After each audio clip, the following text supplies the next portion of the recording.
Hello and welcome, everyone. This is the new show by the boys from Actual Anarchy and the Last Nighters. This is going to be a show that is reintroducing guests back into our little world of talking about movies from a Rothbardian and anarcho-capitalist perspective. So we have a couple of guests with us, and we're going to talk about a show or a movie that we just did called Blade Runner 2049, and that can be found at actualanarchy.com/65 or at lastnighters.com/8. So you get, 2 for the price of 1. It's a discount deal. And speaking of 2 for the price of 1, we've got 2 guests, and one is technically a girl, but being that this is Boys Night Out, she, or should I say she, must identify as a boy for the duration of the show. This goes for you listeners as well. For the duration of this show, you are a boy. Once the show's over, you can do whatever you want, change it 6 ways from Sunday, be a zebra, be a unicorn, be a rainbow, whatever you want to be. So we are simultaneously both the most restrictive show of all time, but also the most open and accommodating show of all time. So I'll go with boys first. Sherry, voluntary, is our first guest. Sherry, why don't you take a moment and just tell us about the projects you work on, and then we'll move on to our next guest, and then we'll get into the discussion on the show. And, I should also mention Robert is with us. But we'll get to him in a minute. Okay. All right, we're train wrecking this thing right from the start. So, Sherry, why don't you give us your 30-second elevator pitch? Okay. Well, like you said, I'm Sherry, voluntary, and I am the main host for a radio talk show here in Knoxville, Tennessee called Speaking Freely on 92.3 FM, and you can catch that online or on SoundCloud. We always do a live stream as well, and that's the main thing I do every day. We also have a GoFundMe at the moment called Who's Watching the Watchers to sort of keep this piece of trash sheriff in White County that's just a few counties away in the public eye, because he ordered a man murdered who was driving on a suspended license and sent the police on a low-speed chase, and he didn't want to damage the cruisers. The deputies wanted to nudge him off the road, and he, some vulgarities, and said, no, shoot him. So they murdered him, and we want to put up a billboard out there and get him gone and hold his higher-ups accountable as well. So that's what I'm working on at the moment. All right. Well, that sounds like a terrible thing to have happened, and we'll put whatever links you have down in the show notes page on this, which will be on a YouTube.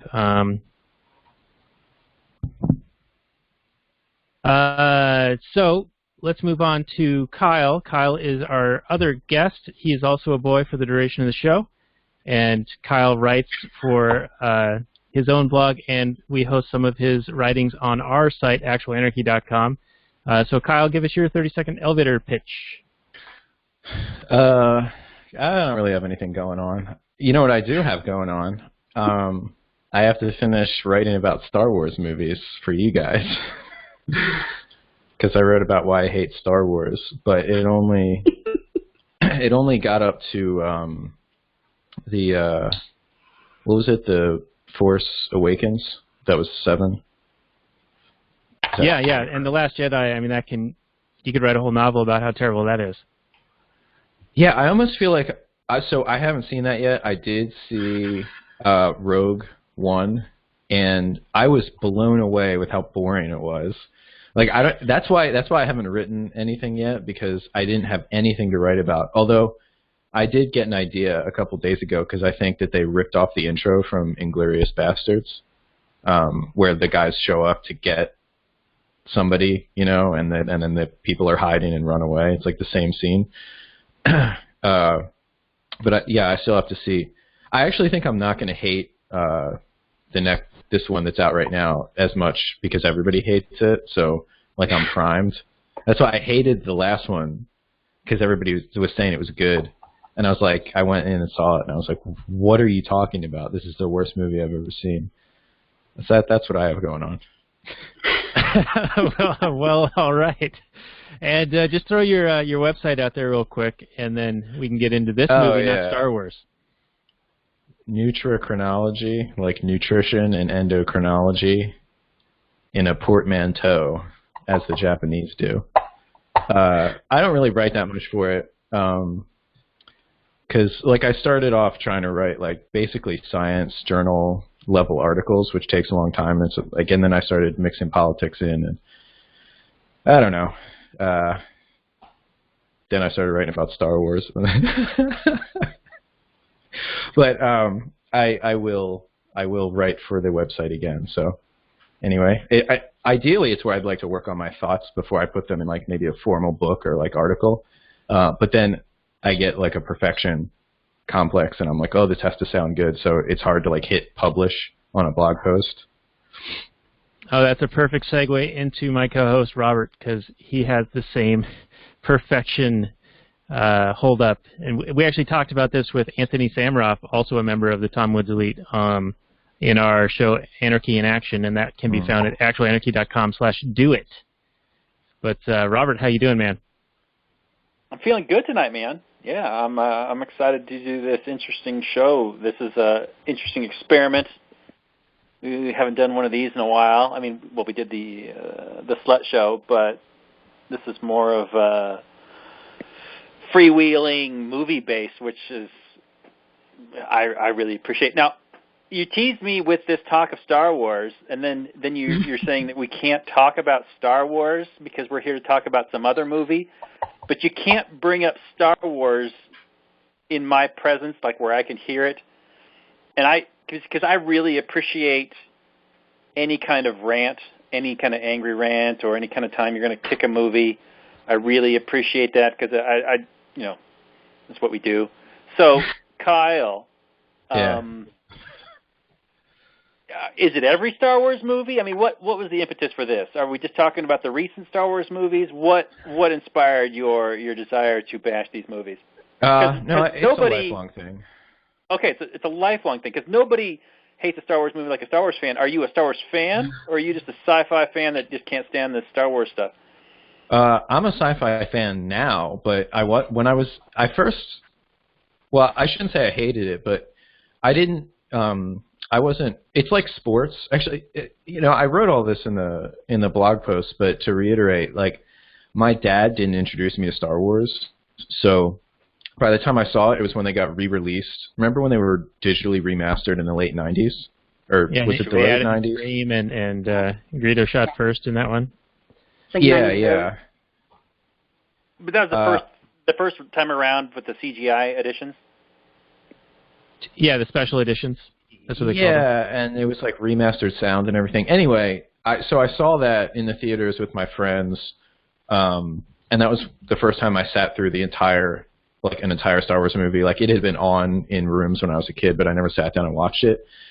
And I guess I was too old. Like, I was like 14 or 15, and I was like, it's just like good versus evil, like almost with no, like, it's like the light and the dark, and it just seemed goofy. And I talked to my friend's dad about it, and he was like, oh, yeah, well, in like the late 70s and 80s, the special effects were really special, so everybody liked it, which is also what Rothbard wrote about it, why it was so praised, because of the special effects. And then, of course, the prequels came out, the Jar Jar Binks and everything, and everybody hated that.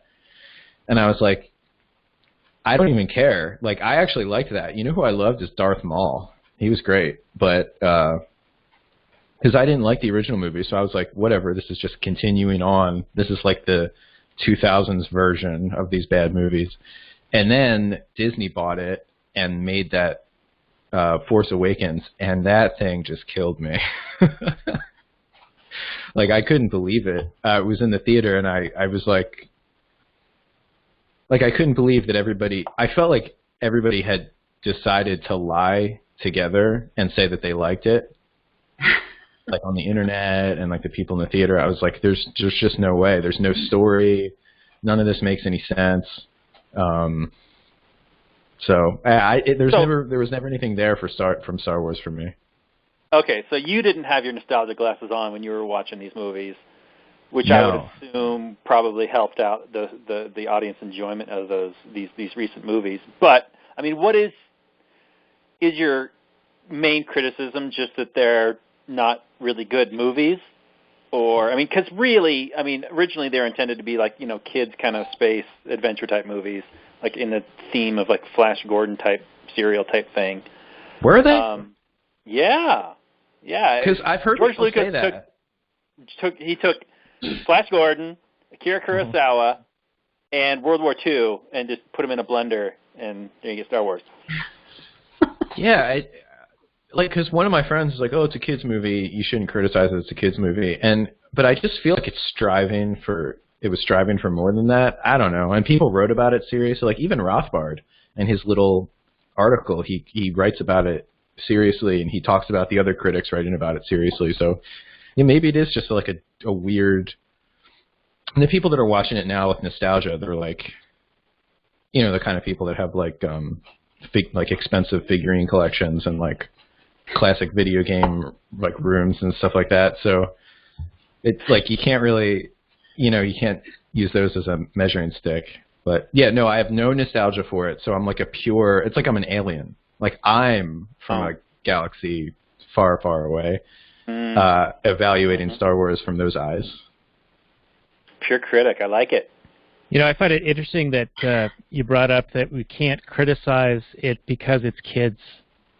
And that's like a narrative being used right now in real life with this guy, David Hogg. He's everywhere. And he's become a meme darling lately.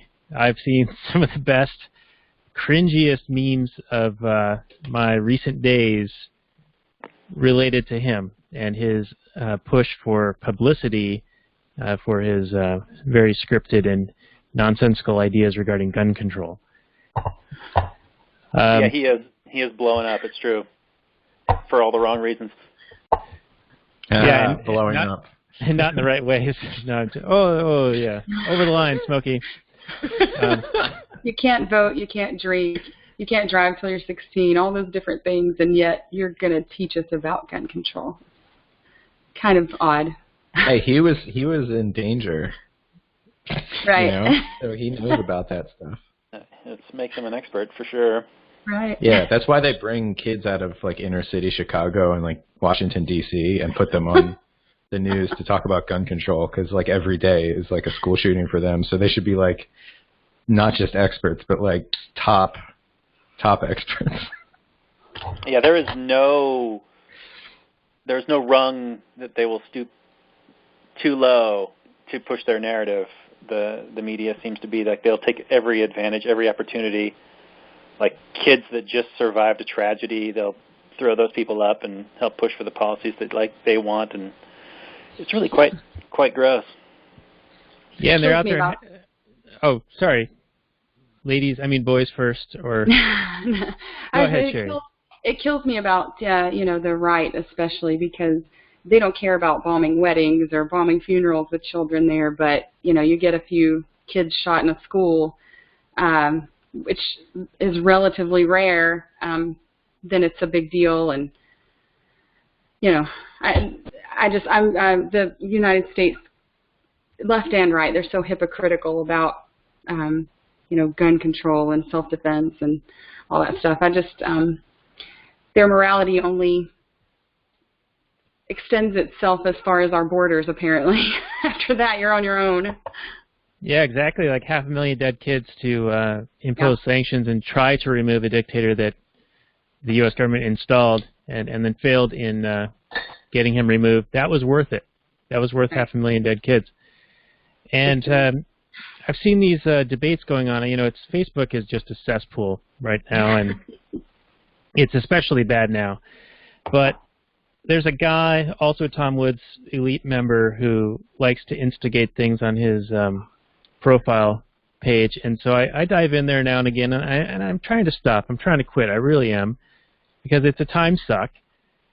But some of these people are just so bad and so dumb and so ridiculous. I have to say something. And so there's a big debate about the Second Amendment, and he did a post relating to the First Amendment and the Second. Like, a printing press was a hand crank deal back when the First Amendment came, and a rifle with a musket, roughly. I mean, sure, there was a repeating rifle or semi-auto and things like that.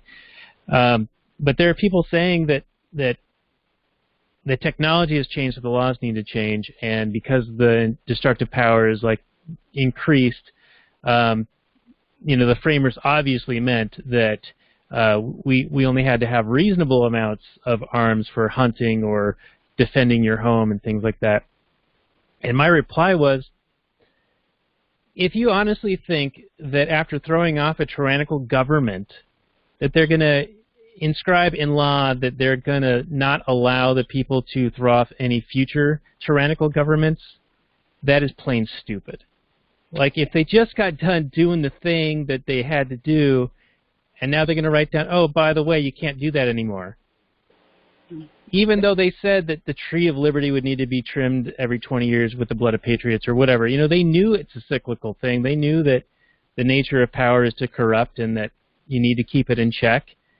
They knew all of this, and their intention was very much that you can't have a government that is better armed than the populace. Yeah. And I know this has nothing to do with movies or anything, but I just wanted to throw that out there because we're going to get a shitload of it from Jimmy Kimmel at the Oscars on Sunday. So there we go, tying it back to movies. Well done. They didn't have the Oscars yet? Nope, this Sunday. So it's what's going to happen. Jimmy Kimmel's going to go up there, and it's going to be he's going to have a weepy fest about guns and his kids and all that stuff. David Hogg will be there. He's gonna cut in. He's gonna mid cry. He's gonna go hit it, and then and who's the other talk show host late night? Colbert. Jimmy Fallon? Yeah, Fallon. He's going to come out with Justin Timberlake, and they're going to have a rap about gun control. As the Bee Gees. Yeah, it's going to be really cool, totally lit. Yeah, see, I don't even know what any of these references are anymore. I barely know who these people are, because I don't know. I'm just too busy with other stuff. I don't really pay attention to these guys anymore. But I did make a meme that David Hogg has been nominated for Best Actor in a Crisis, and posted that up. I wonder how well that one's going to do. So let's swing this back to Robert. I know you wanted to go deeper into the Star Wars universe a little bit, because we did make reference to the Star Wars universe when we discussed Blade Runner 2049 in our recent episode, making this point, that this Blade Runner film was a film made for the fans, and I think that they underestimated how deep that fan base goes, or how wide that fan base is, because this was a box office failure, really. I mean, it didn't recoup the money that went into it, which is sad and unfortunate. But if it was a Transformers movie, a Star Wars movie, or an Indiana Jones or something like that, it would have made $1 billion, no questions asked. And so that was our key distinction that we made, in that the Star Wars universe can support a shithouse movie financially. So back to you, Robert. Well, yeah. I mean, the original Blade Runner movie, I don't remember it. I don't think it was a success either. No. It was kind of just a kind of a flop that didn't really make a whole lot of money, and then it just got a huge kind of cult following. And I think, yeah, they overshot their understanding of how big that cult following was, and they made the story kind of obtuse and slow, and they really didn't bring in any of that casual viewer dollars that, yeah, your average Star Wars movie can just cash in, pre-cash, before, just by announcing a movie, they could start spending the money right away. All right, but I think you guys are wrong about this. I don't think do it. Yeah, do it. Did you guys see? I think the movie. I don't know if it's directly the previous movie that he directed, but that same director, Denis Villeneuve, Arrival, or the Yep. Mm-hmm. The one with the language, the circular. Right. Yeah, and the octopus alien type thing. Yes. Yeah. So I see Blade Runner 2049 as completely in line with the kinds of themes like using sci-fi to, as sci-fi is pretty much always used, at least like classically and in the stuff that's not like Star Wars, like cartoony stuff, but like serious sci-fi, to ask questions about like humanity and truth and like etc. So I think he just did that. He didn't come across to me as like a Blade Runner nerd or like any of these people. Like I don't think Ryan Gosling's a Blade Runner nerd. So I don't think that they intentionally made a movie for the fans, although I do think they expected the fact that it had developed a cult following probably to be like a floor for the box office. Like it can't go below a certain amount because so many people love the reissued director's final cut. Who knows how many people that is? I mean, that's like people on the internet saying, "Oh, this is a great movie," like cult. Like who knows? You know, like if they made another Donnie Darko, you know, would a bunch of people show up? Who knows? Like, but I don't think that they made it for the fans. But I think they counted on the fans going. I think you're all missing something. All right, What's up, do it. Sherry? It's a 3-hour movie. It's not going to run as many times as a 1 hour, 1.5 hour movie. So that's going to cut into their profits right there, just the fact of the length of time. And, you know, maybe not as many people went to see it as they expected, but I really do think that it was made for the fans because it's, in my opinion, the most consistent sequel I've ever seen in my life. Like it just, they nailed everything, the music, the visuals, all of it. I think the tone of the movie, they just really sort of nailed that consistency with the original. So I think for me as a fan of the original, I thought it was great. It is a little slow, but I think that's good because, you know, art is supposed to challenge you, and I think it's challenging for us today, and, you know, we're so busy all the time, to sit down and really watch something of substance, you know, a work of art, rather than just something that's exploiting popularity like so many of the Star Wars movies do. So that's a good point. I think that the Star Wars movies, because they do exploit that popularity and the special effects and the whiz-bang wow-ya factor, that people get back in the seats to watch it again. And I don't think that happens with a movie like Blade Runner, where it's a more plodding thing. I mean, it's beautiful visually, but it's not like, I got to see that awesome thing happen again, like you get in Star Wars. So not only with the runtime, but also I don't think it's as rewatchable unless you're really into it and you want to, you know, kind of immerse yourself into that universe again. I will rewatch it. I saw it 3 times in the theater. All right, I've been debunked. Okay, so Kyle made a good point when he was saying that sci-fi really exists to explore, you know, what it means to be a human being, what it means to merge with technology and different sort of themes and complex ideas. You know, movies like The Matrix or the Star Wars film or the Star Trek films and maybe the original Blade Runner. But what about this movie? What about the themes in this movie? What about, you know, what was this movie really saying? What was it really challenging the viewer with in terms of themes and ideas? Only the biggest and best questions. What does it mean to have a soul? What makes somebody special? What creates is the human soul and meaning of a life an inborn, like genetic, intrinsic factor, or something that you create in your life through your life's action and trajectory? Well, I think there's. Oh, sorry. Go ahead, Sherry. I think there's also elements of transhumanism and evolution as well, those kinds of themes in it. I also think there's sort of a religious sort of theme in there, sorting that out. But yeah, I think there's a lot of depth to it. And I would agree with everything that Kyle said as well.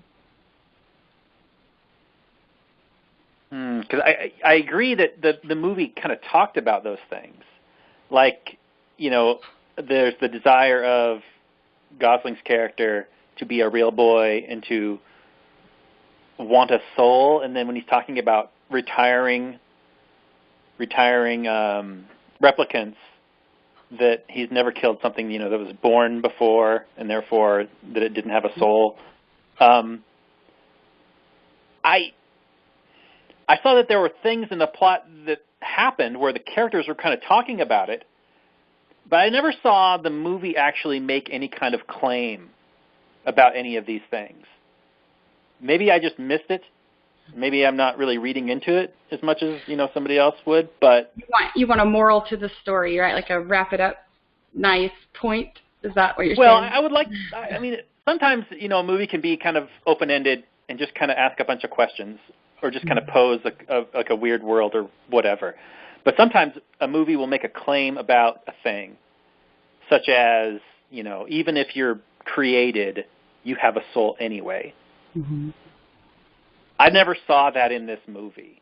Did I just miss it? Do you think that it did make that claim?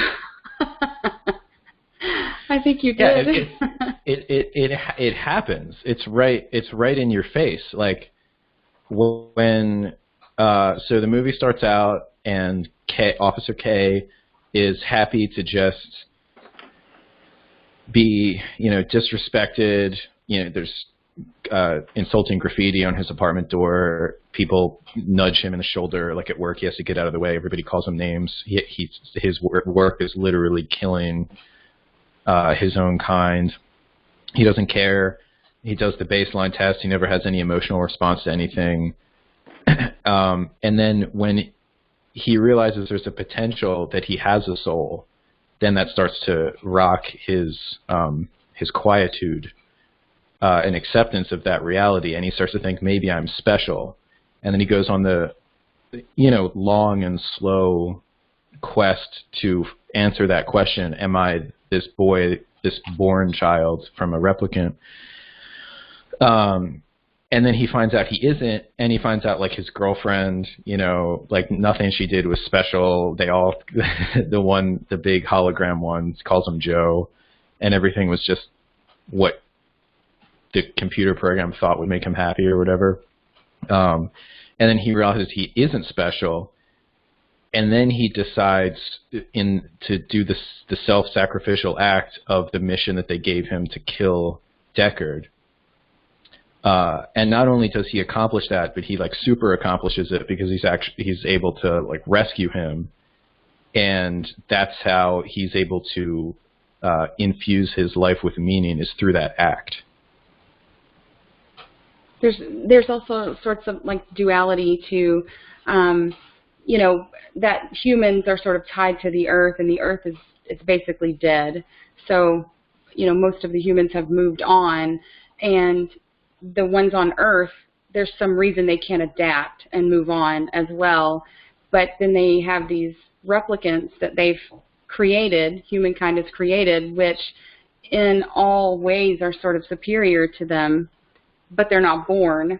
And so the humans have sort of this obsession with naturalness and biology, and actually the evolution of humanity is probably through replicants going to carry that forward, even though they're not natural born. So in this movie, when they get born, you have that where they can just supplant humanity completely because they're far more adaptable. So I think there's a lot of ideas about the evolution of humankind and transhumanism, and as well as with Joy, I didn't think that she, for me, it seems like she had her own evolution, that she transcended being just, you know, AI, and that he questions that in the end. But I really felt like she sort of actually did develop, that her sort of love for him transcended just being, you know, this sort of escort that will, you know, make you happy. But you know, the human condition is you can never really know what's in another person's heart and mind. So he has those questions when he comes to the big ad. So I think there's a lot there to sort of, dissect and rewatch and see those relationships develop. I like all the points you guys are bringing up, but I still think that the story itself has gaping holes in it that make it just kills it for me. A point that we made towards the end of our episode was the conspirators who did the blackout and hid the birth of the child, destroyed the records, and made the switch. I don't think they did the blackout, by the way. Is that made explicit? Yes, it is. There's an anime. The woman with the one eye does the blackout. The replicants do. There's an anime short feature that is one of 3 short features that are the intervening years between 2019 and 2049. Yeah, I think I watched 2 of them. Maybe I missed the one that you're talking about. Yeah, they're driving this truck filled with like a tanker truck into a building, and then they blow up the building, and that's where the records are held. And then they have a nuclear, they're firing a nuclear missile, and they have it detonate over Los Angeles, creating an EMP, and that does the 10 days of darkness. And so this was part of the resistance from the replicants. But the big gaping hole in the story that we had brought up was all of these replicants know that birth via replicant is possible, and they know this for 30 years. And just conveniently in 2049, all of a sudden now it's like this vital thing. But this resistance does nothing in this movie. And it's not as if this wall that the lieutenant is like saying on the one side you've got humankind, and on the other side you've got replicants, and if they don't know there's a wall, then you've bought yourself a war or a slaughter. And we keep order, which is a point I wanted to discuss during our episode, but we didn't, because the police think that they keep order. But this whole build-up is for nothing. Like, all of this is known. These are known knowns, to quote Rumsfeld. Yeah, but there's no K. He is the decoy.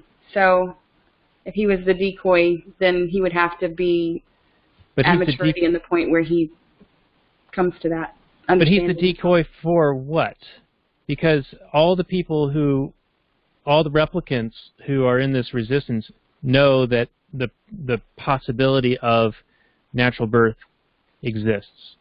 Right, he's the decoy for Anna. I forget the last name, Selena or whatever. He's the decoy for the daughter, so that if someone goes to look for her, they'll find him instead. So, that could have been throughout his whole life. Someone could have found him. He just happens to end up Blade Runner. So I don't know. I guess I just don't need that to be. I can suspend that, and it doesn't bother me. That timing is important in revolution. So. Well, she says that that they're gonna have a war, and that the born child is gonna lead the armies or something, which is kind of a weird thing to say because, like, I don't know what condition the dream maker who's like in a behind glass for 30 years is the bubble girl to like lead an army or do anything other than the only thing that she's been doing like exclusively for all that time. But I thought that was a lie. That was just a lie made up to keep her alone and separated so people wouldn't know about her and none of the information. She would have fewer points her of job contact. Yeah. That the condition I thought was probably a lie. But was she aware of it? Obviously, it was a lie. I think that it was a lie to her as well. Well, she had to know of her. I just wonder if she knew of the decoy as well, because when Kay brings her, or Joe brings her the memory, and she sees it, she knows it's her memory. Right. Yeah, that's tricky. I don't know. Yeah, I'm not sure. So I don't think the story is important, by the way. I'm just going to come out and say that. In the sense that this is, okay, like, one example I could give, have you guys seen the movie Memento, the Chris Nolan movie? Yep. So, and this is the same with all of his movies, like Interstellar, Inception. They have a ton of holes in the sequential events, or in the case of Memento, the non-sequential events. But the story is a delivery mechanism for like this weird idea that's like, it's like, oh, well, what if you, I think of Christopher Nolan as like a bunch of like teenage boys like hanging out like, oh man, what if you got hit in the head so hard you could only remember things for 15 seconds? Like, and then that's the movie. Or like Inception, it's like, oh, what if you could like, you know, hack somebody's dreams? Because yeah, a lot of the stuff doesn't make sense. It's not internally consistent. But it doesn't really rely on that in the same way as other movies, because there's almost this like artistic force that the director and everybody's trying to impose on this story to tell the greater story. It's like it's not esoteric in the sense that it's secret, but it's not like, oh, you're supposed to identify with K, and then he's going to like have trials and tribulations, and then like the good guy's going to succeed in the end. Like that's not, because that's not what happens. Yeah. Yeah, it's not like a story movie. It's driven by plot points, but it's not driven by the arc of a story where the character does change and he has an arc, but he doesn't like succeed or anything like that. It's about other things. I think what you're saying is really cool, because I hadn't thought of that, but it's really like the movie is a vehicle for the ideas instead of so many movies like you mentioned Transformers earlier. It's the vehicle for entertainment that may have certain ideas in it, but this is a vehicle for ideas that is entertaining as well. So I think that's what makes it rise to the level of art, is that it doesn't have to lead you somewhere. It just wants to make you think. So that's what I really appreciate about that kind of movie. Is the I think this philosophical point. I think this would have worked better if it had been chopped up, similar to a Pulp Fiction or a Memento or an Inception, in that then the story doesn't necessarily need to piece together, like it becomes an enigma, it becomes a puzzle, but because it was presented in this timeline narrative, you expect certain elements to make sense. Like a lot of the holes that we noticed were just glaring omissions or stupid decisions. And that's well, okay, when you say difference. story, I think, so here's one thing I'll admit, is that, and this is the same with the original Blade Runner, is the world building is sparse. It's like instead of, which is kind of ironic because the physical set building that they do is so intricate and it has all these details. Like if you go frame by frame, either with the original movie or this one, you can see all this cool stuff that like some artist made, like cool like Japanese script and like just aesthetic things. Like it's really cool. But that the world building, like it's very unclear how society works in either the original or this Blade Runner. Like what is the role of the state? It's like they work, both of them are Blade Runners for a police department, but it seems like the corporation is kind of state-like, whether it's the Tyrell Corporation. Yeah, but it's almost beyond that. Like, yeah. And it's very unclear. It's kind of like, and I think, what is it, Ridley Scott? Yeah. He's like kind of like a leftist or like a socialist, I think, and at least he doesn't understand economics and he doesn't understand politics in the sense of like he doesn't have a theory of the state. And this happens all the time in art when these people don't have a theory of the state. They just go, oh, and then this corporation does all these evil things, and they never justify how it gets away with it.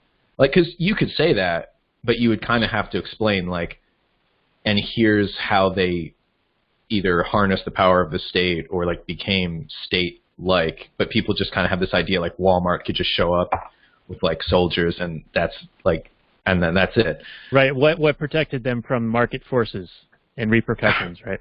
Exactly. And I guess like there's a shallow kind of, there was this catastrophic war even before the replicant thing that you mentioned, but like in the Blade Runner book, there was a war that like left all this radiation and made Earth kind of barren, and that's what they're stuck with now. The terminus. Yeah, and so you could use that as a justification for like different social things to happen, like, and then this one corporation that just has kind of a monopoly on the ability to make replicants, or in the case of Wallace, the farming technology for food, because the organic agriculture is so destroyed by the radiation fallout. Which he had patents for, by the way. Yeah, but even if he didn't, I mean, you could imagine a technology that he could keep secret, I guess. Like that, you can suspend your belief for that. But they don't even really bother explaining that. But I would call that, and also the thing about the revolutionary replicants, world building, not this story. You know? Do you know what I mean? So you're saying when that you they say were the just story background. has holes. Yes. I think that the revolutionaries, they were just a thing that was happening. The prostitutes being involved with the revolutionaries. All of that are things that are happening around the central story about Kay and his search for, is he special? What does it mean to be special? How do you be special? How do you have a soul? How do you infuse your life with meaning? I think something you were saying about the theory of the state is that, the corporation, Wallace Corporation, and before that Tyrell, they're providing labor to humankind and resources, in the case of Wallace with the farming, that they're reliant on. They don't have, there's no competition for that, for the synthetic farming. So I would think that is, and also for the replicants, that they're the ones who make them. So they have this slave class that they can provide, sort of like the Fed prints money. They can just keep doling them out, and they keep using them up, and so they're reliant on them for those resources. That's how I would see their role with the state. And it also seemed to me that the only people who had like the flying cars, things like that, were the police and the corporate thugs that you see. That's about it. I didn't see any regular people. They're on bikes and walking, but so there seems to be this relationship, this kind of crony relationship between them. But yeah, that just to go to what you were saying about the theory of the state. All right. Let's get Robert. Robert, what's your take on what we've discussed so far? Are you going to pick on any of these points here? I wasn't going to pick on any of these points, and they're making interesting points. I was gonna since they're in the business of doing Blade Runner apologetics, I was gonna ask one of these guys or both of them to do their best to placate me in my complaints about the entire plot of the whole damn movie, which is you've got this evil Wallace guy, corporate leader dude, who wants to breed replicants. And he's looking for the secret of this technology, which is just on its face ridiculous. I mean, come on. You can go to 9 different planets, which would assume that you're out of this solar system, so that you have fantastic technology. You can make people, which can create their own souls apparently, but you can't figure out reproduction. And then even worse, in order to find this secret of reproduction, with all the resources at your disposal, you are reliant on rando Blade Runner cop guy to crack the case. Really? So is that what you see as the plot? Yeah, that's the plot. That's the whole plot of the movie. The guy wants the secret of the reproduction, and then Kay is trying to find also the baby. But he's not the protagonist. Yeah. He's just something that's happening. Like he That doesn't make any sense. Like he he's a representative, I guess you could say, like archetype or quasi-archetype. Like, I don't even see him as, he's like a force, like a Geist, like the techno nerd. Like, I think his most important line is when Deckard says, you know, talking about how he's going to be tortured like so hard it's unimaginable, to, you know, give up the location of somebody who would eventually give up the location of where his child is. And he said, you don't have any children, do you?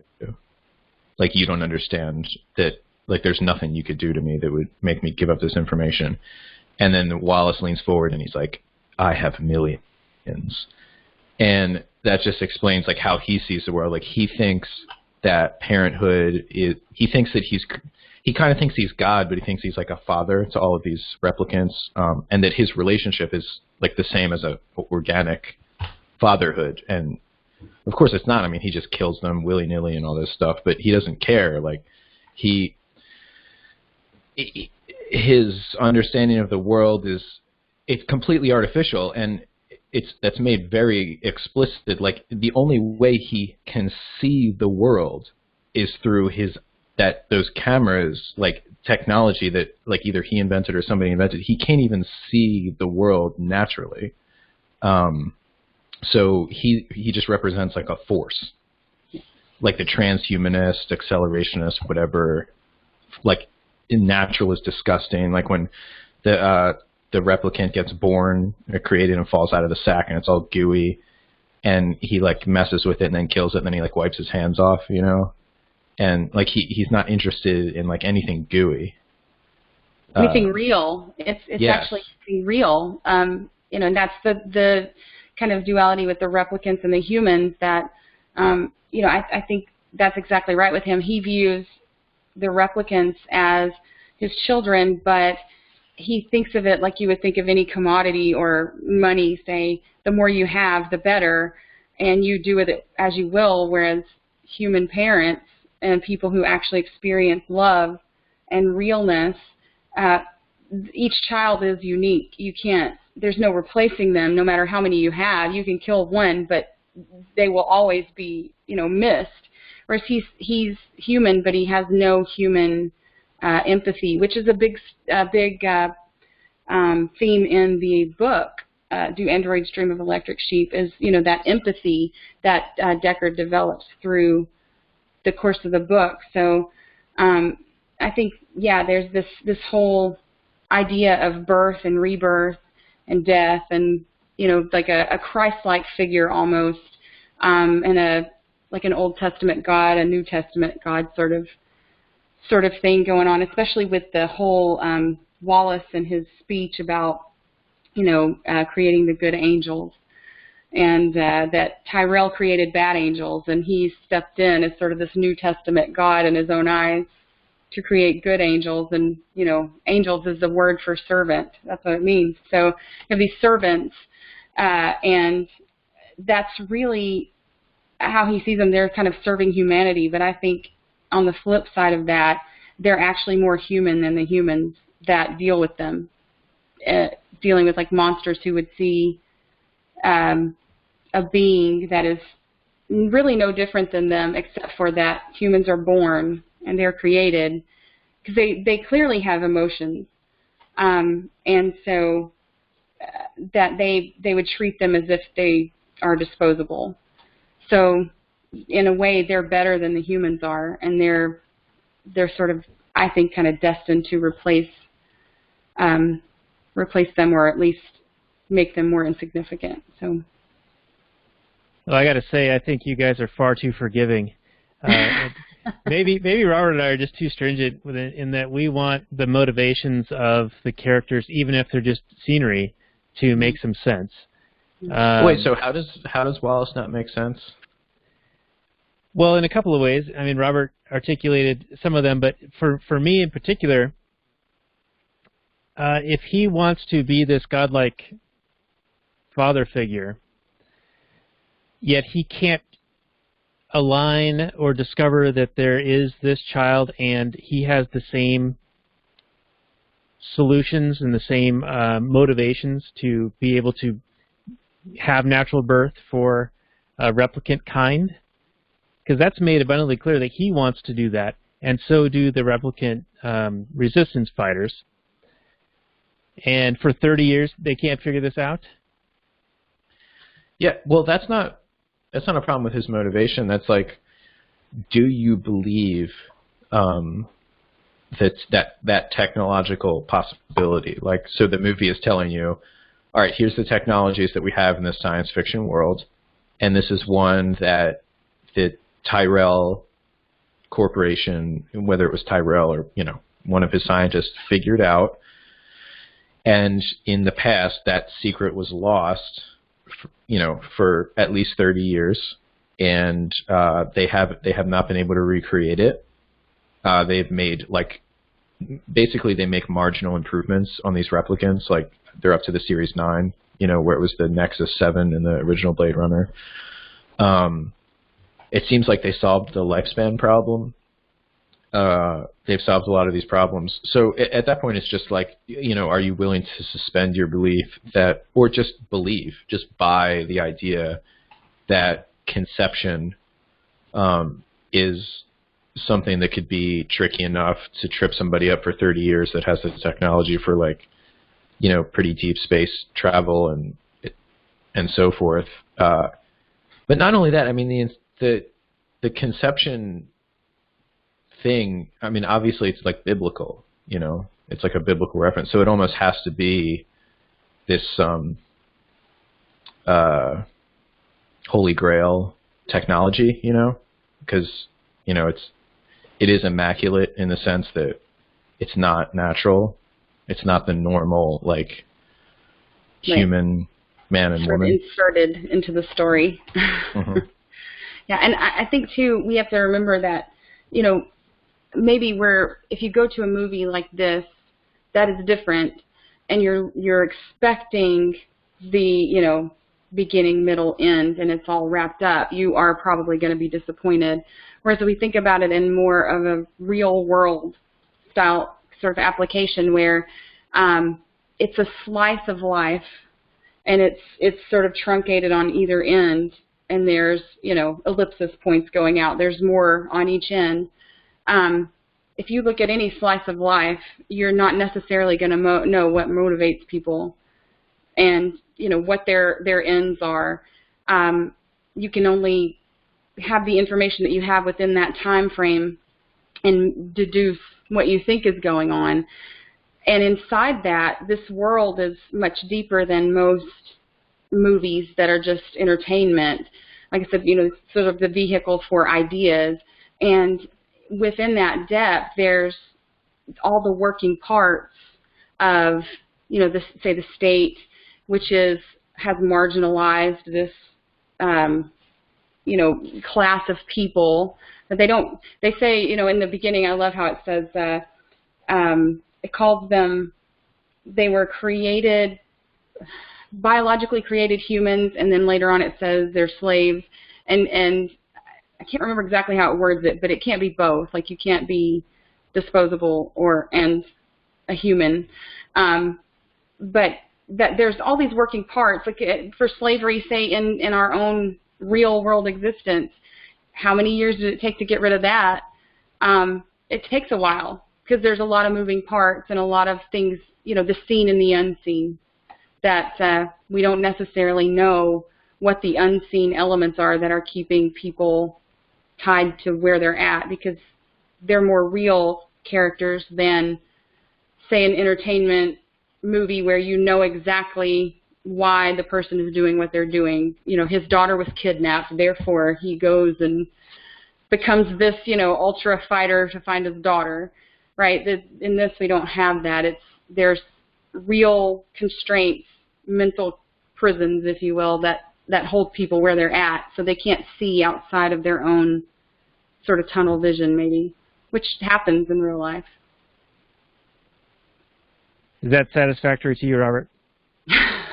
Probably not. Well, a lot is being said, so if you could forgive me from being able to digest it all in this brief, short period of time. I guess for me, and I don't want to discount anything you guys have been saying. I agree with actually a lot of what you're saying. If you're looking at the movie as more of a biblical allegory, and then asking questions about, and maybe that's why maybe the story would make more sense if you just look at it as an allegory. But for me, with the Jared Leto character, it didn't make any sense to me because if you only look at it as him wanting to be like a godlike figure, like I can create life and I am the father of millions of people that I can summarily murder and it doesn't matter. But he also specifically wanted ultimate and total control over them. And if he's going to want the secret of reproduction so that they can reproduce themselves, well, that's just begging to lose control over them. Because anytime you're breeding people, you're getting variation and mutation, and you're not going to be able to control all the different results that you get. And you may lose that obey gene or whatever it is that he's put into them. It seemed like if he wanted total control, that he would want to keep them still being manufactured. But that bugged me. It seemed like they were trying to wed two ideas together, like this one guy who was like this megamaniacal guy that wanted to rule the universe with infinite replicants, and then also have this this biblical, search for this immaculate conception technology, and kind of merge those two things together. And that one thing fell apart for me. I like Daniel was saying, I like it when I understand the motivations of people, the characters in the story, and that they're clear and they make sense to me. If I see two things that don't make sense because the author is trying to cram in an idea that doesn't quite fit, then I'm like, it seems like you're just trying to make a point about something and you're trying to say something and not really have a clear, true character. Well, so it's the technology, right? What's that? So you have a problem with the technological question. Like the motivation is messed up. His motivations are opposed to themselves. Yeah, but you're assuming that he wouldn't be able to control the born. Like all that stuff is kind of like, who knows? Like he for some reason he thinks, because to me, I mean, just if somebody asked me, hey, what's cheaper, building, like if you have the ability to clone and grow humans and birth them at adulthood, it's like what's the cheaper way to make slaves? That, or have them procreate and feed a baby and then an adolescent and stuff up to like whatever age, like 14 or whatever it is, where they can start being a slave. I would say growing the adults is cheaper. So right off the bat, it's like I don't really understand, but I don't understand. I don't understand how you could make a replicant. I don't understand any of that. So I kind of give them a pass. I would think about it as like, say, Hitler and eugenics. Like he was basically trying to build the perfect human with that stuff. So why would he want to do that? Make a master race that wouldn't need the ultimate, control and authority that he clearly wanted to express over people, and with the master race and all that. I think it's more about that person and their ego and their ideals carrying on, and them creating the future in the way they want to see it, rather than having control over what they have now, because they already have that control. So I think it's more about the future and being able to create the perfect world that they want. Okay. If that makes sense. But so just go ahead, so it is the technological. So you think that the movie didn't internally justify his motivations vis-a-vis the technology that they explained that underlie his motivations? For me, correct. Right. So like his motivations aren't really a problem. Like he's motivated by power and like a god complex and stuff like that, but they just didn't sufficiently explain the technical details of what he's after, what his capabilities are, what they aren't, and what he's trying to do. Well, and by not explaining it to my satisfaction, it seemed to oppose his own goals. Yeah. I really don't think it does. I don't think it does.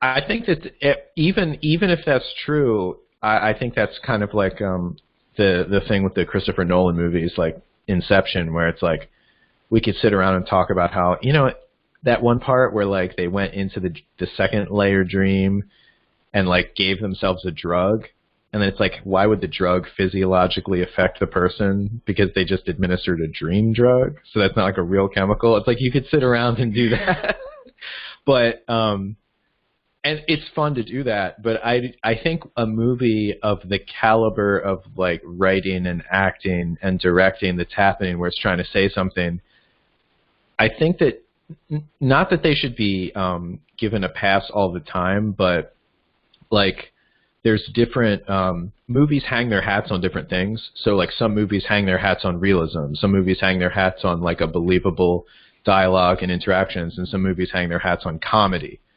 And where you hang your hat is like where you should be criticized the most, and then the other things are less. So I think a movie like Blade Runner 2049 or the original doesn't hang its hat on the world building to the extent that that's the plot.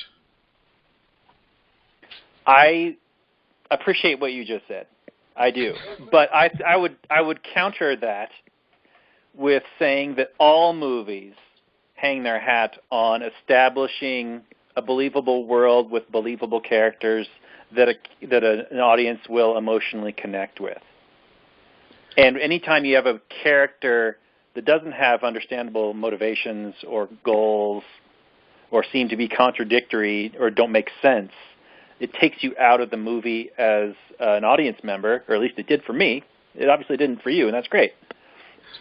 But it did for me, and that just, you know, it ruins the immersion in the film, in the world. Yeah, I can see that. I guess the last thing I would say about that is there's different aspects to the world building and creating the motivations, and I think that they fleshed out like what these characters represent and what their internal motivations are, but they didn't do like the full hard sci-fi, like a scientist could go through and watch this movie and say, yeah, this makes sense, like this is kind of plausible. Like they didn't do that part. You know, to the level at which, like, you know, some movies now will bring like different scientists in as consultants to make sure that they don't like say something really, really stupid, or just to kind of tighten it up a little bit. Right. And I don't think they were super concerned with that. But I think Wallace as a character, Love, his chief replicant soldier, like the lieutenant, I think that all of their motivations were explained to my satisfaction by their actions. Okay, so why were they sitting around for 30 years waiting for this Blade Runner guy to come along to solve the case for him? Well, I think he was trying to solve because, you know, the replicant that he dumped out of the gooey sack in front of Love, you know, he's trying to do it. He's trying to build replicants that can procreate, and he can't, which is probably the worst imaginable thing for somebody who it seems like his sole purpose is this God complex, and he's like one small, you know, depending on like what the technical complications are, he's like one step away from what would satisfy his God complex. And science is a puzzle. You know, there are plenty of real world examples of people not being able to figure something out that when it is figured out, it seems so simple. But sometimes, you know, Jonathan Haidt says in The Righteous Mind that belief blinds and binds. So it can bind you to what you think is actually going on when it may not be, and it blinds you to other solutions, other alternatives. So I think that could be what's going on there, that he's just not done it. He's not been able to do it for whatever reason. There's like I said, there's a lot of moving parts to a real sort of world like that, where you're just seeing, you know, a slice of life. But I would wonder if you're going, what your mindset was going into it. like, did you see I guess you have seen the original movie. Did you expect like a beginning, middle, end type sequence, or? Well, I watched the original Blade Runner, I don't know, several years ago, and it was the dubbed voiceover version. And the whole time I was watching it, I was like, what is this piece of shit movie? Why do people like it? I can't understand. This is not even a story. It's mostly... It is a piece of shit. In Harrison Ford, it's like raining and like he's walking around and talking, and it didn't seem like there was any kind of real story. And then all of a sudden there's Rutger Hauer and he's delivering this kind of intense soliloquy. And I got, well, geez, the movie should be more like this. I don't know. Why is I don't know. They tried to go too on the nose in the beginning with the film noir, you know, Private Dick, who is, you know, investigating this whatever mystery and is narrating the whole thing. It's really terrible. Yeah, it was just super cringy. And then Harrison Ford gives the worst flat, like phoned in recording of those lines of all time. Anyway, so I didn't have a good experience with the original. Oh, so you didn't see the final cut, though? I haven't seen the final cut or the director's cut or any of that stuff. So I don't even know what the actual story of the original is entirely. Yeah, I did see the final cut based on Kyle's recommendation. And I enjoyed it. I thought it was really good. So what is the story of the original, then? It's not really, you know, the funny thing about it, it has a story. You can't answer that question. Well, you start off by saying, well, the funny thing about the story is there is. It definitely has a story, but got depth. The only caveat is I actually, like, one of my friends said that he thinks that this is the only example of a movie that's driven, you know, people say movies driven either by like plot or characters, you know. Right. That Blade Runner is driven by aesthetics. It's an aesthetically driven movie.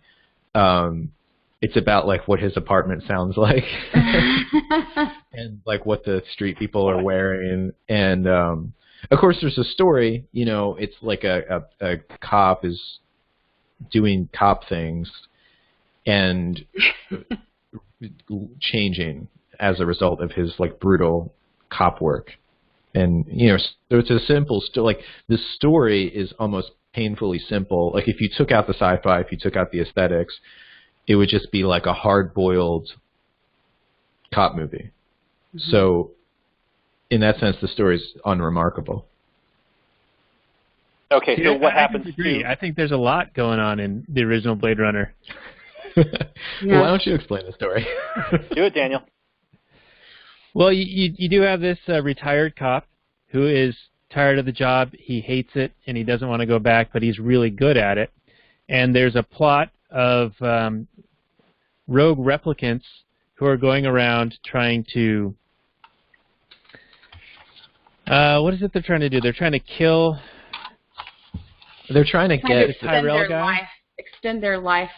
They have a limited lifespan. So right, they're built with a limited lifespan because there's the possibility of them going out of control, going AWOL. Because they're used as slaves off-world in like mining operations and things like that, and some of them have started gaining an awareness of their condition and wanting something more to actually live a life, and that's what Rutger Hauer mentions at the very end.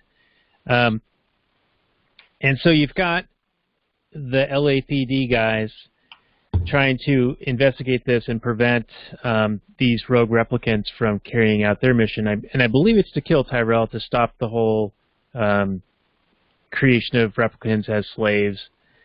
And Tyrell creates Rachel. And it's this idea that they're perfecting a replicant so you can't distinguish them from human. And because Harrison Ford's character is like the best at identifying a real human versus a replicant, that's why he's involved with Tyrell to basically verify that Rachel is damn near perfect in relation to it. And he's also very attracted to her. So that's like another notion, because there's this subplot of perhaps Harrison Ford is himself a replicant, and maybe our two Blade Runner gurus here might know more into this, because I know you've heard of this, right? Is this like a thing? And also, does the buttercup mean anything in 2049? Because it's a dead world. He finds this buttercup at the base of the dead tree.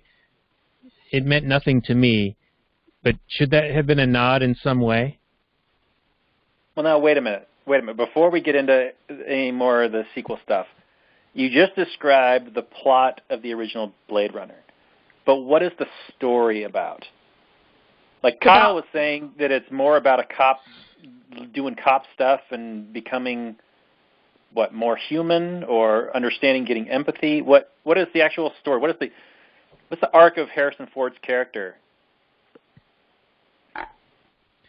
Going from like a dejected, like I'm just depressed and cynical, to caring about something, which ends up being this Rachel replicant that he kind of like reprograms with like rough sex. Well, I think that's part of the evolution of his character, though, because if he's grown up in this world where they're seen as objects, and so he objectifies her in that way, and he gets really rapey, right? But then he sees her as a person after, like. So I think that's part of his evolution is that.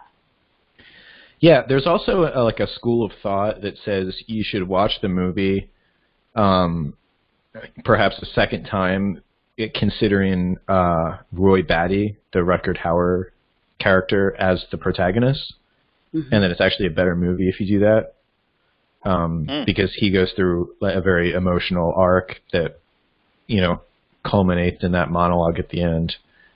And in a sense, he's really like the most changed and the most, he goes from being like pretty homicidal and sadistic and just out for this like, kind of like grasping, like, he wants to find God, right? His creator, which is Tyrell, and he wants to get more life. Like, we're storming the gates of Eden, us all together, and we're going to batter down the gates and have God give us everlasting life. But he can't do it. It's just like a physical impossibility to the universe. And that failure, which was not really a failure of him, like he succeeded, he defeated everybody, he defeated Deckard, to the extent that, in their little combat thing at the end. But he still had to accept his fate, and he accepted it with like grace and the most humanity that any character showed in the entire film. And forgiveness. Like he lets Deckard live, he saves him, and I think it's about what it is to be human, and it sort of has this prodigal son type allegory to it, because they've been sent away to be slave labor, and then they come back to find their creator. And I think Roy, he's not really sure exactly why. He thinks it's because he wants his lifespan extended, but I think it's for his creator to tell him that he's good and to fix him, right? So many people go to like God and they want to be fixed, and really it's the work that they have to do to be fixed. So I think that's part of his story, is coming and seeing that the God is false and that he has to fix himself. So I think there's that. There's also that people in abusive situations don't often realize they're in abusive situations. So as far as the slaves waking up, I think that the replicants are always human, and that they're always sort of sentient. They're just not. They don't understand that their lot in life is not just to be slaves. So I think it's part of that sort of evolution of them realizing that there's more to life than just working for the man, right, and being the slave of them. So I think those are a few things that lead the story to be about humanity and what it is to be human, and to sort of this homecoming. And they're made, they're synthetic, and yet they're coming back to Earth, which is the natural world that they're from, but it's dead or dying. And I think there's all sorts of really interesting things with the obsession with the natural of these people who are living on a dying world and holding on to that, and having these replicants that are sort of moving on, and abilities to do these things, to move out from Earth, but they're sort of clinging to what they know that's dying. So there's a lot of great stuff in there to chew on. All right, well, maybe we need to rewatch this one, Robert. Well, I mean, she makes really good points, especially I like that last part about, the humans rejecting the technology that's saving them is really quite interesting. Mm-hmm. To me, that in the real world. More to the, well, you do see that in the real world, yeah. But it seems like it's more unbelievable in this world because, I mean, you're face to face with a saving thing. It'd be like a drowning man being offered a life raft, and you're like, no, I don't believe in technology. Go away. Yeah. So, Robert, you do have access to both of these in the UV library, including the Final Cut version of the original Blade Runner, so not with the voiceover. So if you do have interest, you can watch them. I do appreciate that. So, wait a minute. I have a real dumb question.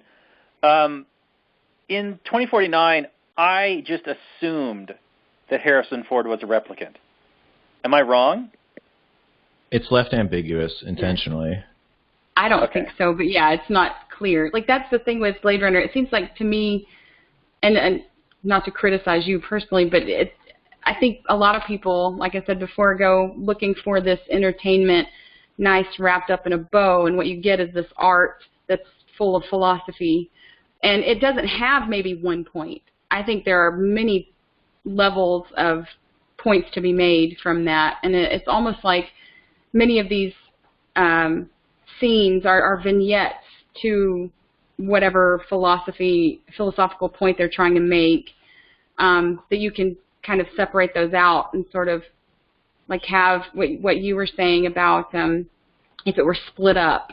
I think that's sort of what they are. They're like vignettes into people interacting with each other and their motivations and what they believe, and kind of navigating this world together. Yeah, I think there's not necessarily one point to be made. That it really is about thinking about these things and not necessarily coming to an aha moment. There's no Deus Ex Machina that's going to come in and fix it. It's about people finding solutions, and in the real world.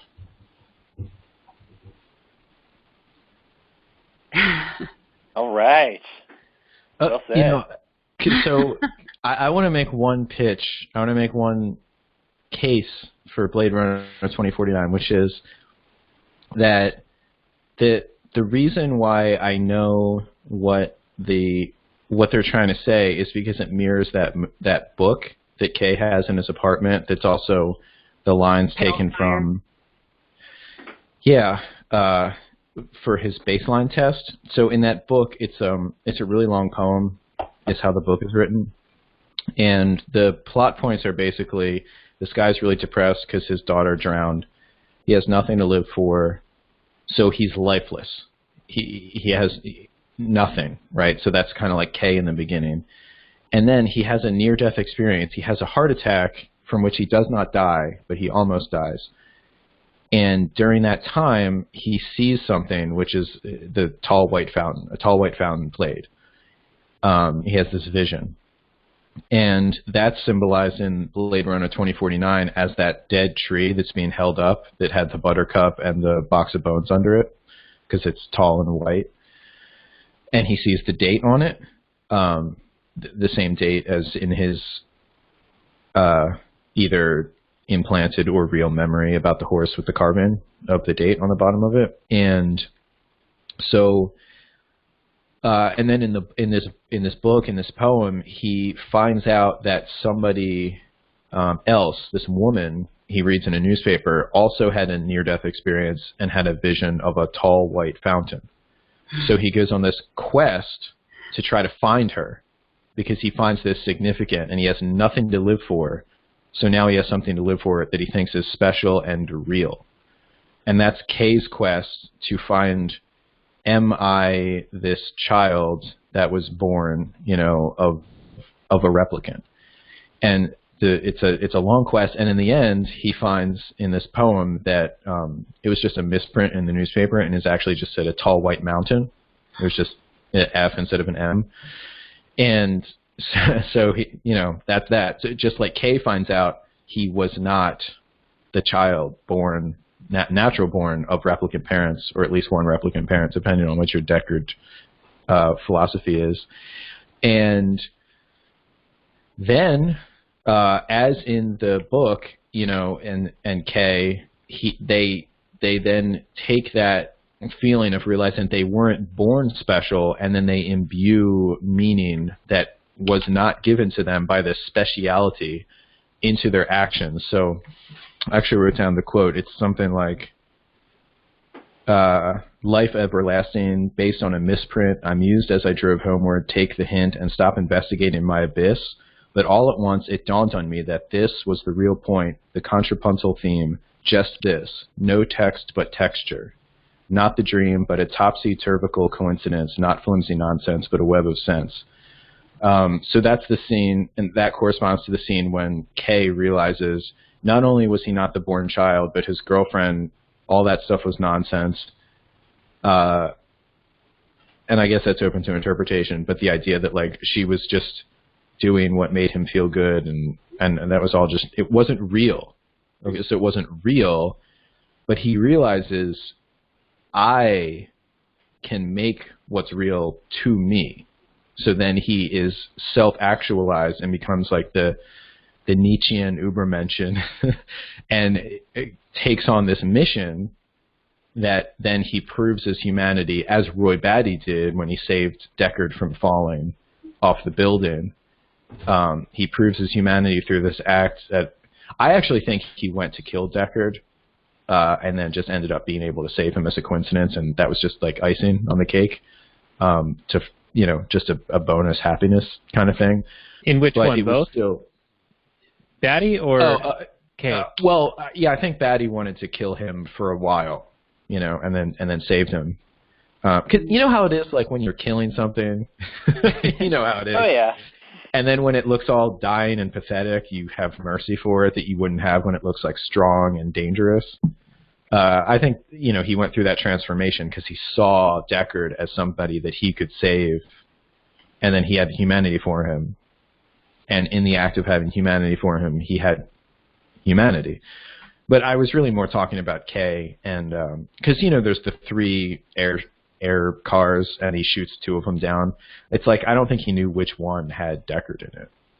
Like he was just trying to shoot them down, and it just so happened that the one that had Deckard in it didn't get shot down by his police cruiser, but crash landed, and then he fought Love in like the climax battle between their 2. They are both trying to find meaning, in life, and she's trying to do it through this mission. It's almost like the exact opposite missions. I consider her Katinka, by the way. That's how I think of her all the time. But she was trying to get approval from Wallace. Like she was trying to get validated through her godlike father figure. And she's terrified. But she also lied to him. She also lied to him about, because when she is crying about the birth of the replicant, when his artificial eyes fly into the room, she hides the emotion. And then she also, when she kills the lieutenant, she says, I'm going to tell Mr. Wallace that you tried to shoot me first. Oh, right. So she has her own internal, because that's the thing, like, it also, Kay in the beginning doesn't have an internal self separate from the external. He doesn't have any secrets. And he first starts keeping secrets when the possibility that he is special and has a soul in his mind occurs to him when he sees the date on the carved into that tree, because that's the first lie that he tells, because the lieutenant asks him about the memory, and he doesn't include the date on the horse that corresponds to the date on the tree. And K from a few days ago, before he thought he had a soul, before he thought it's possible that he could have been born or whatever, would have just, said everything about the memory. I think you bring a really good point with the Nabokov health fire story, in that it sort of also mirrors Mercerism in the book, which is the religion of Iran, his wife, Decker's wife, and it's this guy that's walking up a hill, and, like, to his doom. Like, it's kind of pointless, you feel like, so I think sort of with that, it's sort of the same with Kay, in that thinking he's special, which he's coming from childhood to adulthood, because so many of us, I think we're special when we're younger. And as we grow up, we sort of come to this realization that, I'm not really that special. But does that make me unimportant? And I think with that, it's sort of, he comes to this understanding that he's not special, but he's still important. And he still has maybe a special role to play that doesn't require him being the one, right? He's not like Neo in the Matrix, there's the one or whatever, and that he's just as important because of what he does. So there's sort of like this maturing that comes from that. But maybe this is the whole point of the movie, is that, what's real and what's not real. Because it's all based on experience, right? Because, like, before, you can't ever really know what's in the heart of another person. So, like, with Joy, when he feels love for her, he feels loved by her, he knew when he bought the AI that it's not real, but the love becomes real. So I think that's probably a big part of it, is what is actually real, and it's probably the way that we experience something. So you can have these emotions, and maybe they're not coming from someone real, but they still have the same effect. Just like your brain can't recognize, in a horror movie, something scary from real life scary. It's sort of the same thing, where you have these sort of inner drives that are just part of your biology, and it has that effect on you whether or not it's actually real. So I think there's a lot of that in this movie, with real and not real. All right, so you guys have been getting real deep on this, and it just dawned on me with you guys talking about love and her hiding emotions and being able to deceive and lie, and even Kay calls out to her that, oh, he named you, you must be special. That she is right in front of Neander Wallace, but, he's blind, but she perhaps is the realization that he's trying to achieve. Like, she has a soul. She is a being. She is maybe not born, but created, but she's different than all the other replicants that he's created. Mm-hmm. Yeah. Well, he does say she's the best angel. Yeah. With all this disobeying going on, how are these replicants, like, compelled to obey? How are children compelled to obey? Well, I mean, these people are manufactured to obey, apparently. Well, the Nexus 9s have the it doesn't, unfortunately, and this is another example of this sci-fi world building that I believe was sparse, perhaps necessarily so, because the reason is not important, but they don't show a baseline test with anybody other than Kay, but I think the implication is that the way that they're programmed to obey, but in order to be mentally stable, they have to have things like these implanted memories and a certain amount of free will.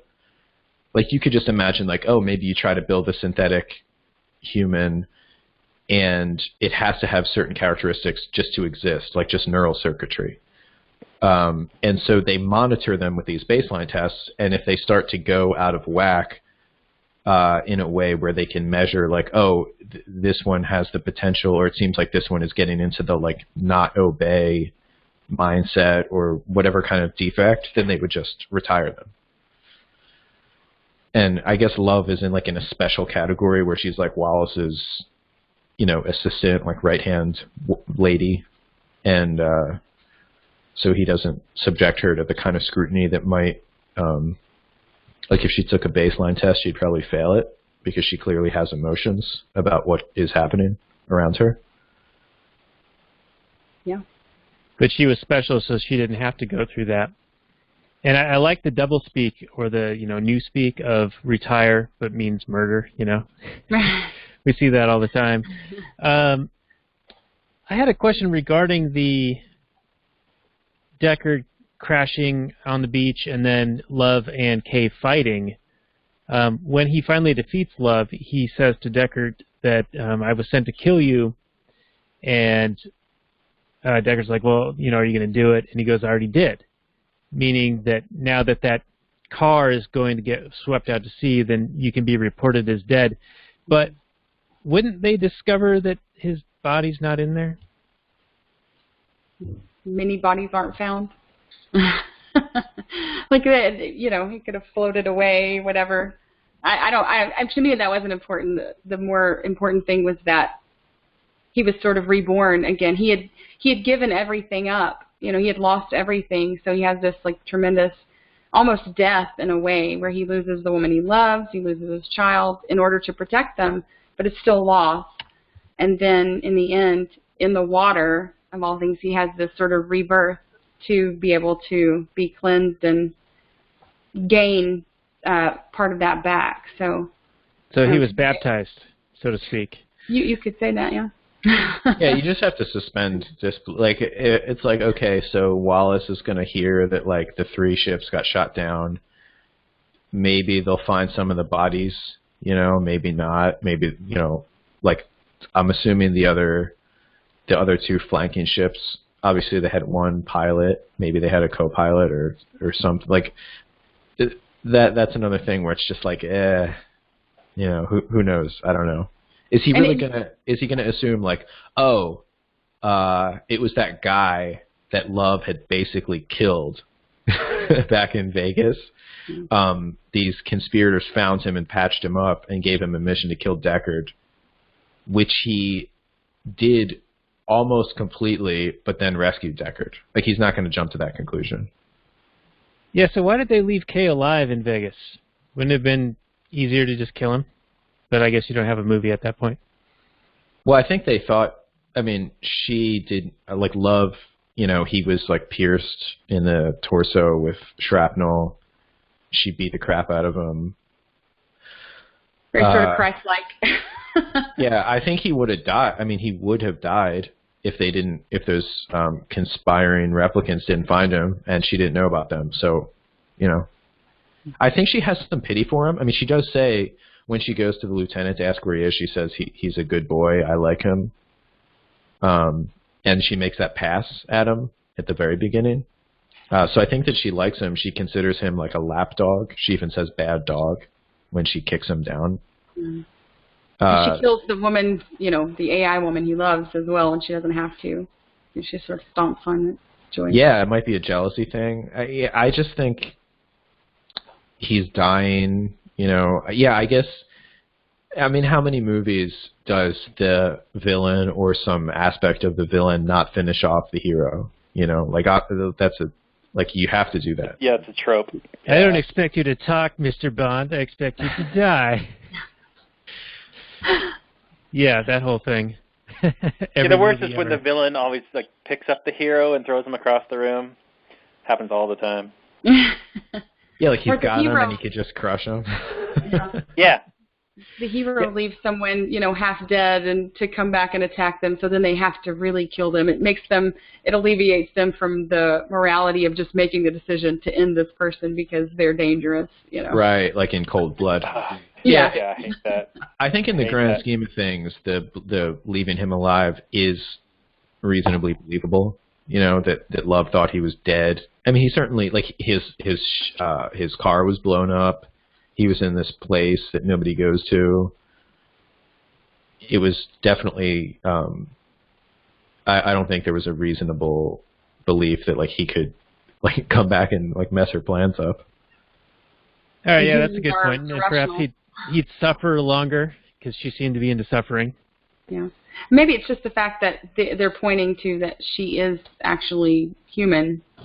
You know, that humans don't behave rationally. The rational thing would have probably been to kill him, but humans don't always do what's rational, and so them being actual humans kind of lends to that. True. All right, so back to the Buttercup question, because it's been brought up a few times, but does anyone know if that is significant in any particular way? Was it a buttercup? Yeah. A little yellow flower that was at the base of the tree. That's not what. Do garlic plants have flowers? They can, I think, if you let them go to seed and flower, but I think it was a buttercup. Okay. I mean, it seemed to be significant in some way, like they made a point to call it out and even bagged it as evidence. I think you can look at it in the contrast between the dead tree, right, and life, and under the dead tree is a dead woman, but she's going to bring life back to the replicants, into that revolution, into knowing. So maybe it's just sort of a hat tip to the fact that there's the life and death dichotomy going on, and these people are really clinging to this tree. You know, they mention it several times that it's, I think it's the only tree left, but it's dead. It's sort of that sort of same idea of the dead world, and humans are clinging to that, but there's this dead thing underneath that's going to reignite this life to the movement and to these people. Okay, so it's not like a callback to something in the Blade Runner lore. It's maybe just within that scene, it's the contrast between something that's small but recently alive versus, next to this big dead thing.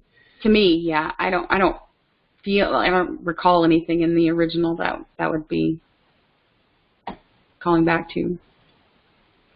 Okay. Yeah, I don't know. So I have one other question that I think is a nod, and that is the enhance, looking microscopically into the bone and finding the serial number in the incision mark from a scalpel. That seemed crazy ridiculous, though we in our episode thought that maybe it was a call out to, in the original, when Deckard's looking at the photograph just kind of haphazardly and happens to find this reflection of a snake charmer woman in this corner that he had no reason to look at.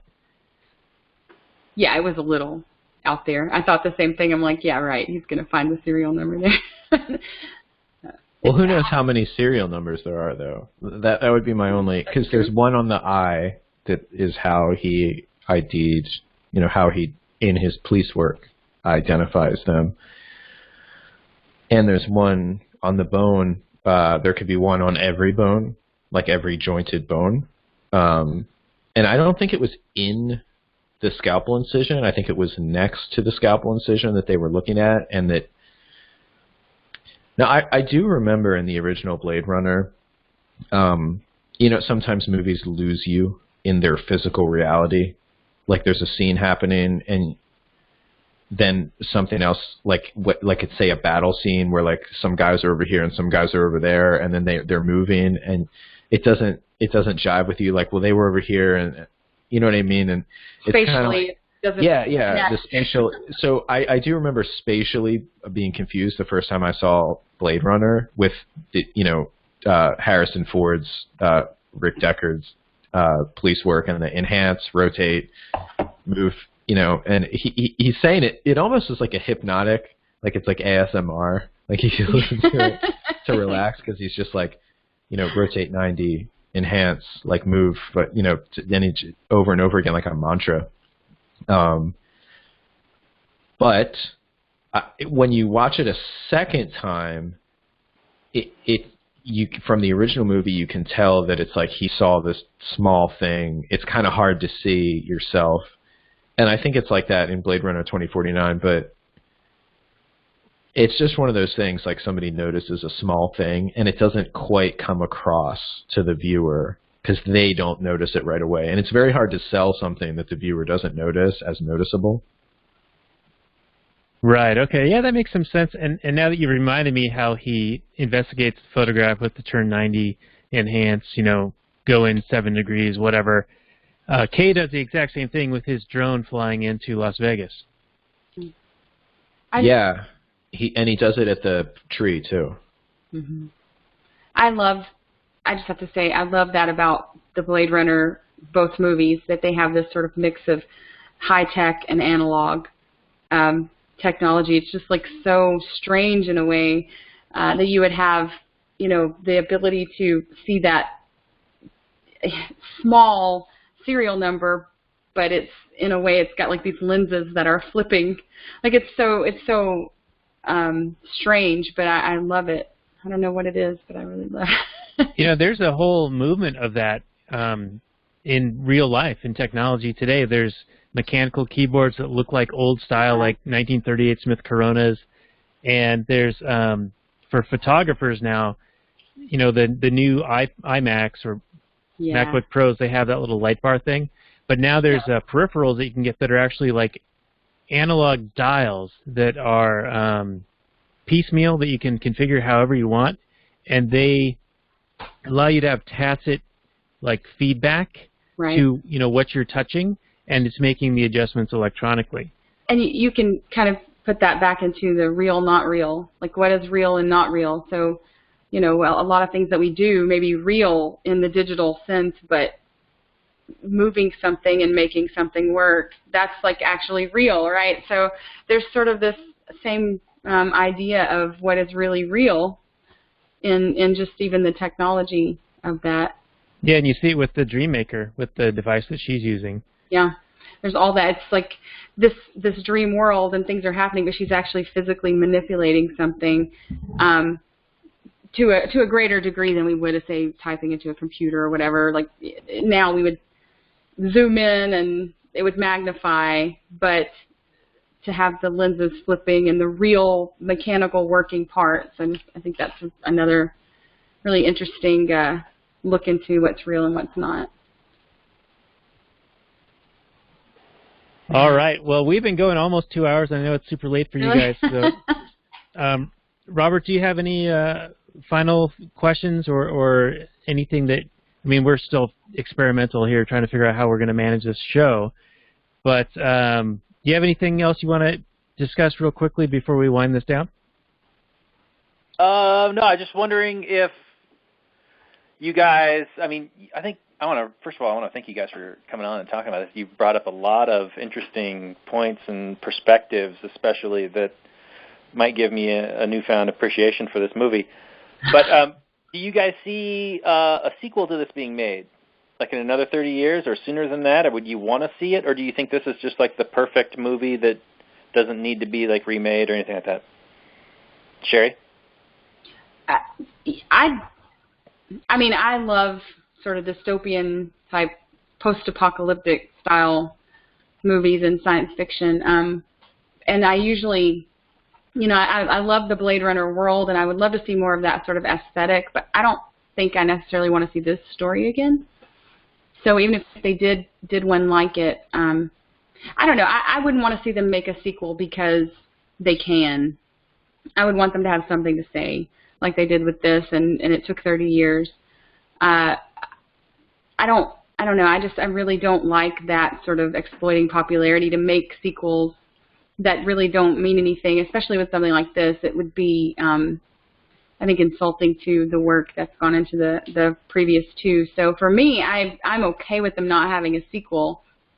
There's a lot of depth to these two movies too that can be, rewatched and rethought about, and so I'm perfectly fine with them never doing another one because I would want it to be up to par. I was actually worried when they said they were going to do this sequel, 2049. I was like, oh, as much as I want that because it's my favorite movie, I don't want it to be crap. So I'm glad they did a really great job. All right. What about you, Kyle? I agree. I have to have some humility about it because, like, I personally can't see what else they could do that would come anywhere near Like it's so amazing to make a good sequel, and like 30 years later, I mean, it's like a miracle that it's not just some like garbage or like something that like people didn't understand the original. Like to be like respectful to the original, but not overly derivative or a copy, and just do all of that at once is so amazing.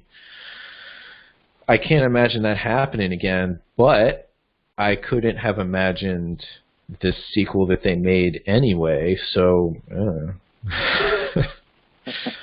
Yeah, I do know that they have the rights to make a prequel to the story, and that it may be, I don't know, hinged on the box office success of this one, and so then it won't get made. Yeah, it probably won't get made, but I could see filling out the how did we get here? The earlier stuff, like the world we meet Deckard in, how did it come to be? I think that would be a pretty interesting thing if it was done with the proper attention and the staying true to the style and all those things, which they seem to do fairly well with 2049. And to contrast something that you just said, it's pretty amazing that they came back and didn't do something that's derivative or a retelling of something from 30 years prior, like they did with A New Hope and The Force Awakens. Basically the same story again. Yeah. Right.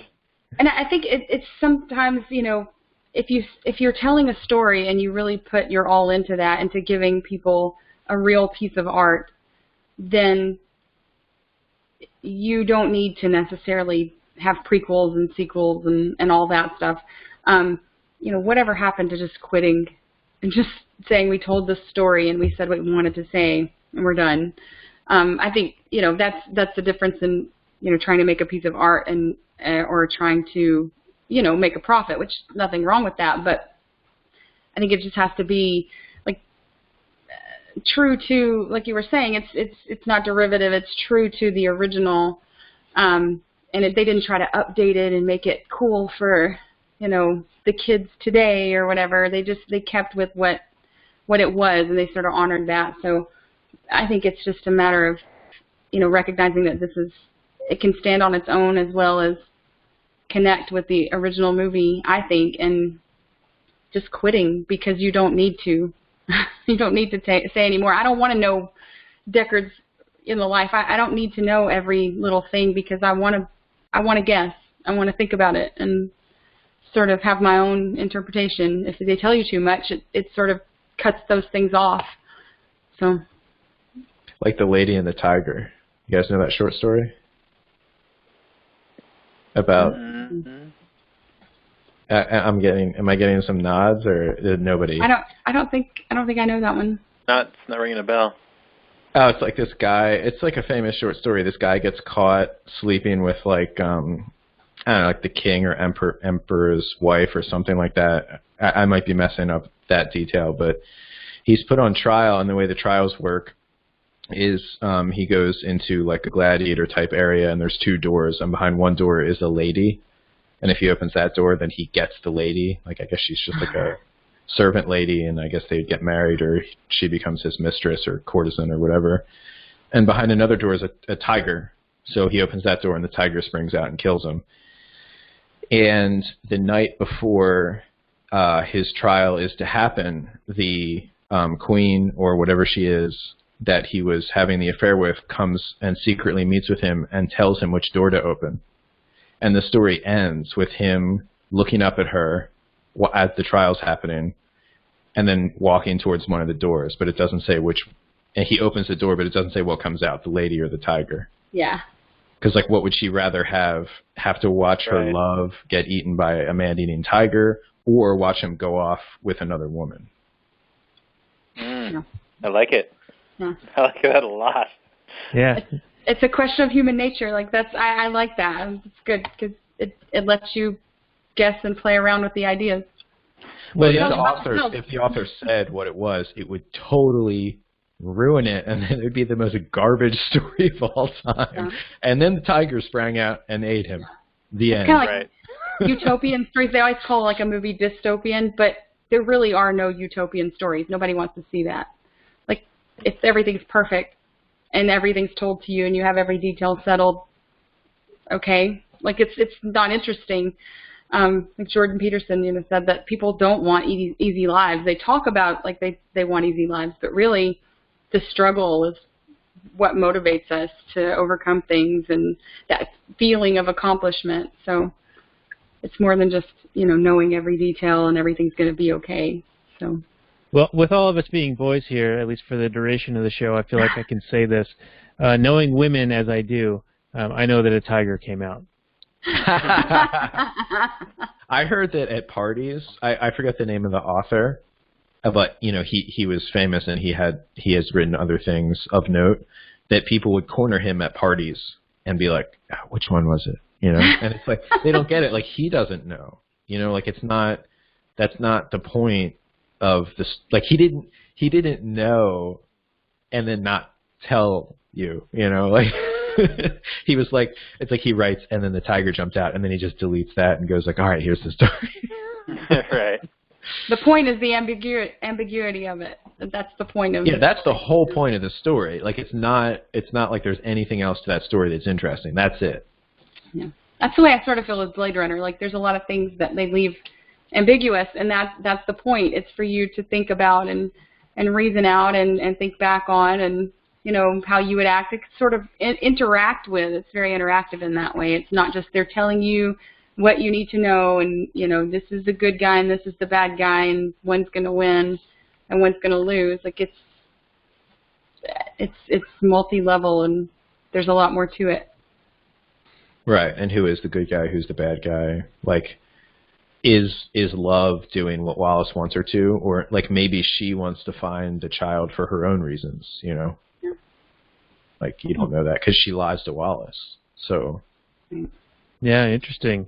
And she seems sort of hate-filled, and Joy seems sort of sad. Interesting. But sad in a way that's attractive to Kay. It's like it's dialed in with just the right, like, oh, I'm sad, like in a cute way. She's not listening to The Cure and gutting herself. No, just a little sad.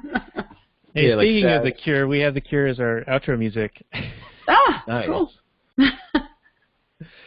Well, you guys have been great guests, and I know we could go longer, but I want to be respectful of your time and how late it is for you. So I want to thank you for coming on. I really do appreciate it. And Kyle, a lot of the stuff that you have mentioned, you had written earlier in our chat, and I'm wondering if that could perhaps be crafted into a short vignette of an article, or maybe for the show notes page on this, because I think it was pretty insightful stuff, and it added a lot of depth to the story and the analysis that went far beyond what we did in our show, which is episode 65 of the Actual Anarchy podcast and episode 8 of the Last Nighters. So, yeah, yeah, when you get around to it, maybe after the next Star Wars one, or before, whatever, or I'll just take it from the chat and just post it. Yeah, that's fine. All right. Well, thank you guys so much for coming back on. And if you want to just plug your stuff at the end here, and we'll play some outro music and say goodnight. So we'll go with Kyle. All right. I don't have anything to plug, but all I have to say is a system of cells interlinked within cells, interlinked within cells, interlinked within one stem, and dreadfully distinct against the dark, a tall white fountain played. Yeah, you're saving that one up. Okay. All right, perfect. He's a ladies' man. All right, Sherry, where can our audience find you? You can find us on 92.3 newsradionknoxville.com, I think. Sorry, I sort of don't know, but if you look it up, you'll find it. And we're on Facebook, on Speaking Freely, and SoundCloud as well. So thank you for having me. It was wonderful. Yeah, no problem. And remind me, you were on the Tom Wood Show recently. What episode number is that? Because we can easily refer people to that. Yeah, that was episode 1095. All right, so that's tomwoods.com/1095. You can find Sherry as a guest. Word, sir. Is Daniel saying something to me? Yeah, it's cutting out. Daniel, are you still there, buddy? Yeah, I'm here. I was passing the mic over to you. Oh, okay. All right. Well, this has been a very deep and enlightening conversation. I really appreciate it. I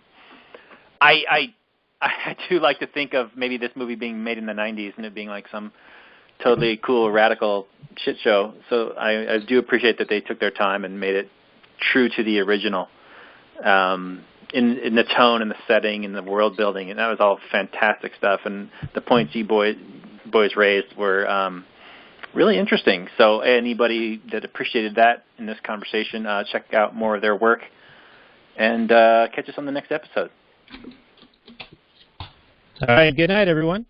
Good night. Here's our outro music.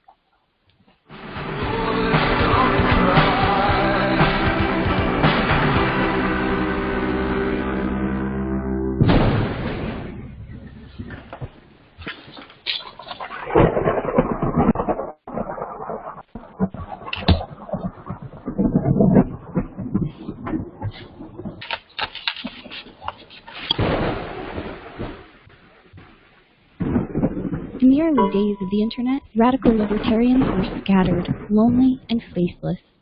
Without direction, they resigned to scour the web, sifting through content providers in a wasteland plagued by YouTube demonetization, Facebook jail, and covert internet censorship. But then, in 2017, the Libertarian Union was formed. Finally, the average Joe libertarian could find a thriving community of independent podcasters and content providers, all in one convenient location. At Libertarian Union, we'll always have the latest news, interviews, discussions, and even movie reviews. With hundreds of episodes and more added all the time, you'll always find something fresh at libertarianunion.com.